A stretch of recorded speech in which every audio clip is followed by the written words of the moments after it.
ప్రపంచంలో సింహాల సంఖ్య మెల్లగా అంతరించిపోతోంది. దీనిని దృష్టిలో పెట్టుకునే సింహ సంరక్షణ కోసం పర్యావరణ నిపుణులు చర్యలు తీసుకుంటున్నారు. దానిని గుర్తు చేసుకోవడానికే ఆగస్టు 10వ తేదీని ప్రపంచ సింహ సంరక్షణ దినోత్సవంగా నిర్వహిస్తున్నారు. నిజానికి మన పురాణాల్లో విష్ణువు అవతారంలో నరసింహావతారం కూడా ఉంది. అంటే సింహాన్ని కూడా మన భారతీయులు ఆరాధిస్తారు. తెలుగు నేలపై ఎంతో మందికి నరసింహస్వామి ఇలవెలుపు.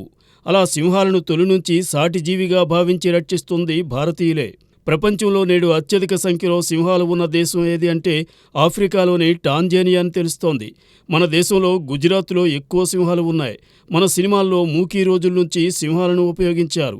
ఇక ప్రపంచ ప్రఖ్యాత చిత్ర నిర్మాణ సంస్థ ఎంజిఎం అంటే మెట్రో గోల్డ్ విన్ మేయర్ సంస్థ తన లోగోలోనే సింహాన్ని చూపించి ఆకర్షించింది.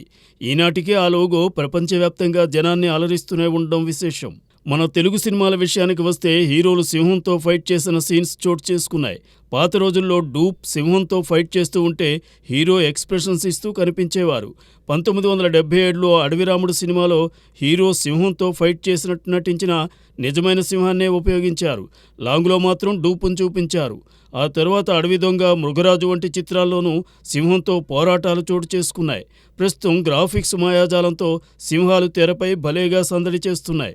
ఒకప్పుడు ప్రపంచవ్యాప్తంగా సింహాలుండేవి. రాను రాను అవి అంతరించిపోసాగాయి. బహుశా క్రూరమృగం అన్న నెపంతో మానవుడు దానిని అంతమొందిస్తూ సాగాడని చెప్పవచ్చు. ప్రస్తుతం ప్రపంచవ్యాప్తంగా 30,000 సింహాలే ఉన్నట్టు తెలుస్తోంది.